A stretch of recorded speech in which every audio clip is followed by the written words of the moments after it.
अब हम अगला सोरठा पढ़ेंगे। मतलब री मनवार चुपके लावे चूरमू, बिन मतलब मनवार राब ने पावे राजिया। सबसे पहले कठिन शब्दार्थ।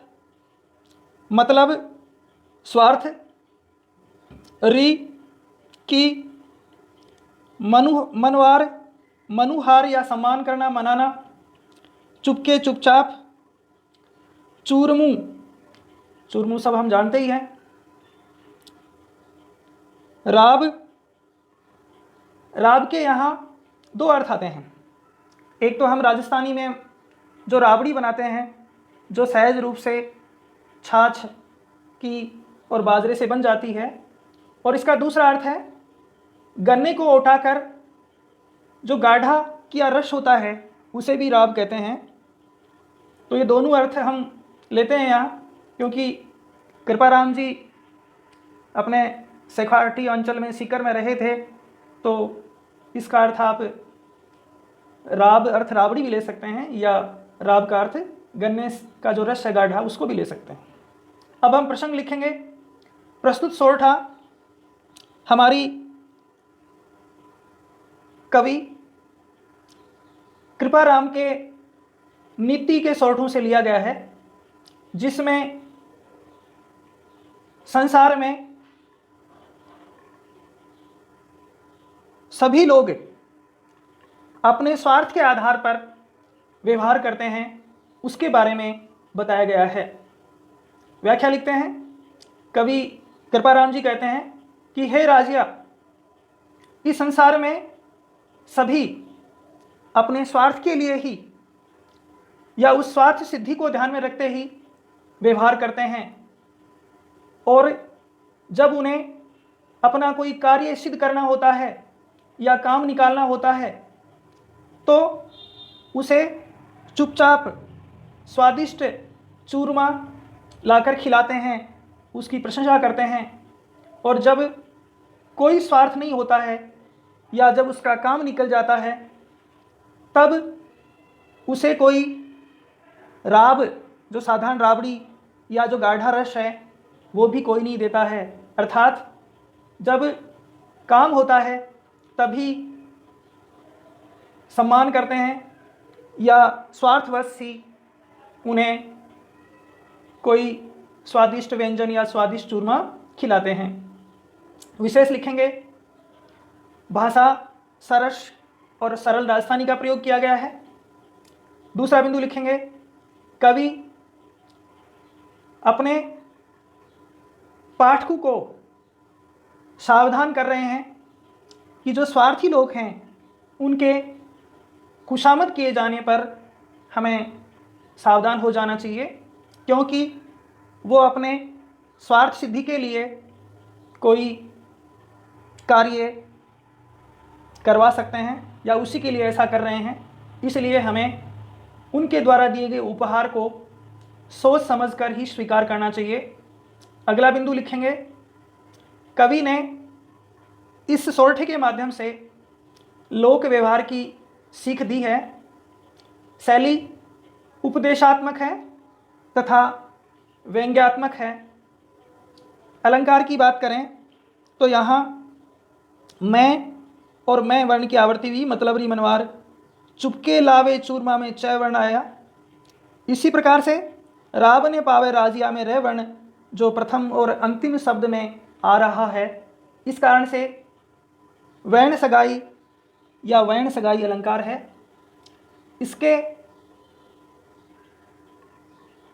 आगे हम अगला सोरठा पढ़ेंगे। मुख ऊपर मिठियास घट माही खोटा घड़े, इस डासू इखलाश राखीजे नहीं राजिया। सबसे पहले हम कठिन शब्दार्थ लेंगे। मिठियास, मिठियास का अर्थ है मीठी बातें। घट, घट का अर्थ है मन या हृदय में। माही में खोटा कुटिल या चालाकी। घड़े बहुत या रखना। इसड़ा ऐसे, सूं से, इखलास मित्रता, राखीजे रखना या रखिए। अब हम प्रसंग लिखते हैं। प्रस्तुत सोरठा कवि कृपाराम रचित नीति के सोरठों से लिया गया है, जिसमें कवि राजिया को उन लोगों से सावधान रहने की सीख दे रहा है जो मुख से तो मीठा बोलते हैं परंतु उनके हृदय में छल कपट भरा हुआ रहता है, अर्थात मुख पर प्रशंसा करते हैं और पीठ पीछे बुराई करते हैं। ऐसे लोगों से हमें सावधान रहने की आवश्यकता है। व्याख्या लिखते हैं। कवि कृपाराम जी कहते हैं कि हे राजिया, जो व्यक्ति मुख से तो बड़ी मीठी मीठी बातें करता है अर्थात मधुर वाणी में बोलता है, लेकिन अपने मन में हमेशा कुटिल भावना रखता है और अहित करने की भावना रखता है, हानि पहुंचाने की भावना हमेशा उसके मन में रहती है, ऐसे लोगों से कभी भी मित्रता करना उचित नहीं है। ऐसे लोग कभी भी अपने स्वार्थ के कारण धोखा दे सकते हैं, अतः ऐसे लोगों से कभी भी भूलकर मित्रता नहीं करनी चाहिए। विशेष में लिखेंगे भाषा सरस और सरल राजस्थानी का प्रयोग हुआ है। दूसरा बिंदु लिखेंगे कवि ने राजिया के माध्यम से सभी को लोक व्यवहार की शिक्षा दी है। अगला बिंदु लिखेंगे मुंह में राम बगल में छुरी। इस लोकोक्ति का इस सोरठे में प्रयोग किया गया है। भाषा मिश्रित शब्दावली युक्त है और शैली उपदेशात्मक है। अलंकार में वर्ण सगाई या वर्ण सगाई अलंकार प्रयुक्त हुआ है, जैसे मुख ऊपर मिठास में मैं वर्ण है, घटमाई खोटा गड़े में घय वर्ण है, इसरासु इखलास में ई वर्ण है और राखीजे नहीं राजिया में रे वर्ण आने से यहाँ वर्ण सगाई अलंकार प्रयुक्त हुआ है। अगला सोरठा पढ़ते हैं। साचो मित्र सचेत कह्यो काम न करे किशो, हरि अर्जन रहेत रथ कर हाँ क्यों राजिया। सबसे पहले कठिन शब्दार्थ लेंगे। साचो सच्चा या हितैषी, सचेत तत्पर या तैयार, कहियो कहा हुआ, किसो कैसा भी, हरि श्री कृष्ण के लिए आया है, अर्जन अर्जुन के लिए है, रे का अर्थ है के, हेत का अर्थ है लिए या प्रेम से, कर का अर्थ है हाथ और हाँक्यों का अर्थ है हाँकना या चलाना। अब हम प्रसंग लिखते हैं। प्रस्तुत सोरठा कवि कृपाराम खिड़िया द्वारा रचित नीति के सोरठों से लिया गया है, जिसमें कवि सच्चे मित्र की विशेषता बताते हुए कहते हैं कि वह हमेशा कैसा भी कार्य हो उसको करने के लिए तत्पर रहता है। व्याख्या में लिखेंगे कवि कृपाराम जी कहते हैं कि हे राजिया, सच्चा मित्र वही है जो अपने मित्र का हित करने के लिए सदैव तत्पर रहे, तैयार रहे और वह अपने मित्र का हर काम करने को तैयार रहे, वही सच्चा मित्र है।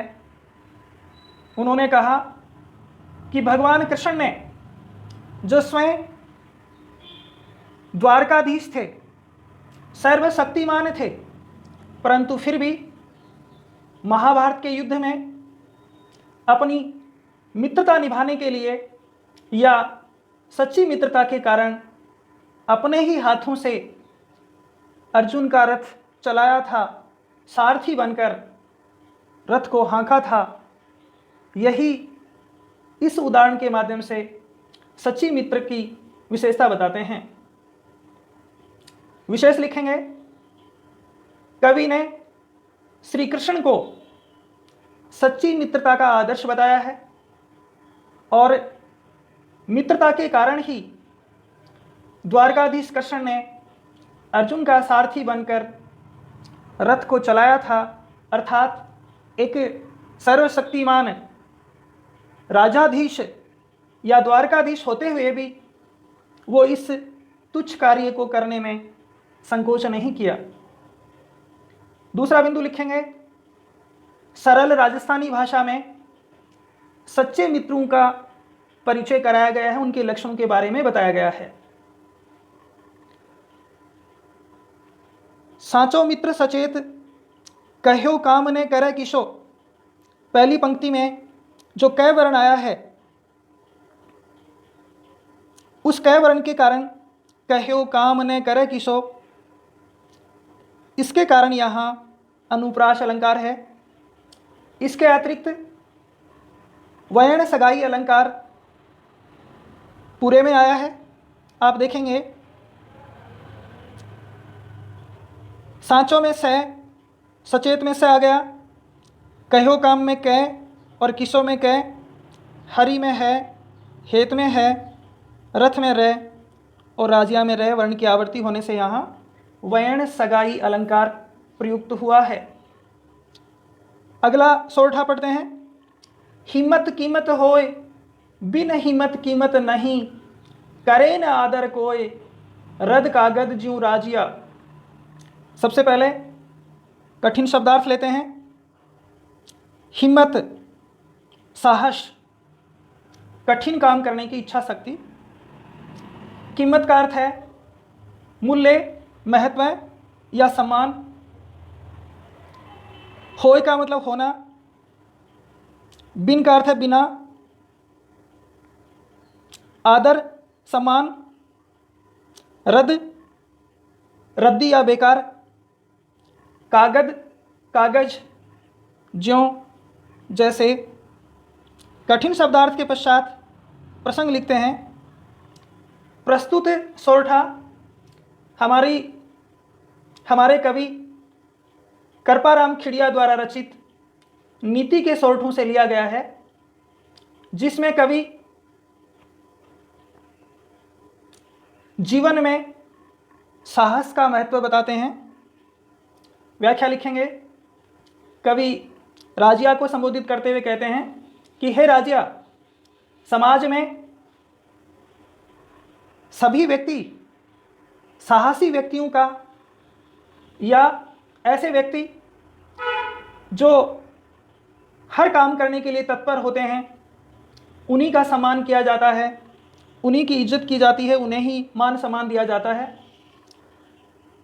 समाज में साहसहीन व्यक्ति को कोई महत्व नहीं मिलता है, कोई उसे सम्मान नहीं देता है। उस व्यक्ति की स्थिति, जिस व्यक्ति में साहस नहीं है या जो व्यक्ति कठिन काम करने की इच्छा शक्ति नहीं रखता है, उसको समाज में कोई महत्व और सम्मान नहीं मिलता है। उसकी स्थिति उस रद्दी कागज़ के समान होती है, बेकार कागज़ के समान होती है, जिसे लोग काम में लेकर उपेक्षा से कचरे में फेंक देते हैं। उसी प्रकार से साहसहीन व्यक्ति का समाज में महत्व है या उसका सम्मान है। इसलिए व्यक्ति को हमेशा साहसी होना चाहिए और साहसी व्यक्ति की ही समाज में मान सम्मान और इज्जत होती है। विशेष में लिखेंगे, भाषा सरस और राजस्थानी का प्रयोग किया गया है। दूसरा बिंदु लिखेंगे, राजस्थानी के साथ उर्दू के हिम्मत, कीमत तथा रद्द, कागद आदि उर्दू शब्दों का प्रयोग किया गया है, जिससे कथन प्रभावी बना है। इसके अतिरिक्त अगला बिंदु लिखेंगे,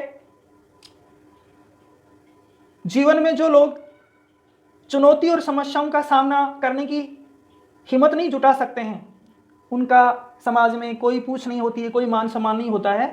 इसलिए व्यक्ति को साहसी बनना चाहिए। यही इस सोरठे का संदेश है। सोरठे में हिम्मत कीमत में तय वर्ण की आवृत्ति होने से, इसी प्रकार से रद और कागद में द वर्ण की आवृत्ति होने से अनुप्रास अलंकार है। इसके अतिरिक्त वयन सगाई अलंकार भी है, क्योंकि हम देखेंगे है वर्ण प्रथम और अंतिम में आया है। करे और कोय में कै वर्ण प्रथम और अंतिम में है। इसी प्रकार से र वर्ण रद और राजिया में प्रयुक्त हुआ है।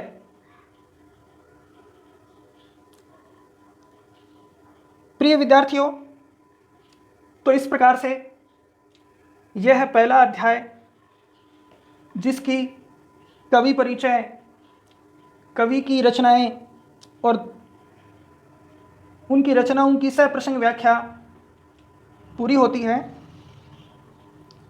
यदि आपको ये समझ में आता है और यदि अच्छा लगता है, तो आप अपने अन्य साथियों को, चाहे वो किसी भी गांव या विद्यालय के छात्र हों, उन्हें भी आप ये भेज सकते हैं।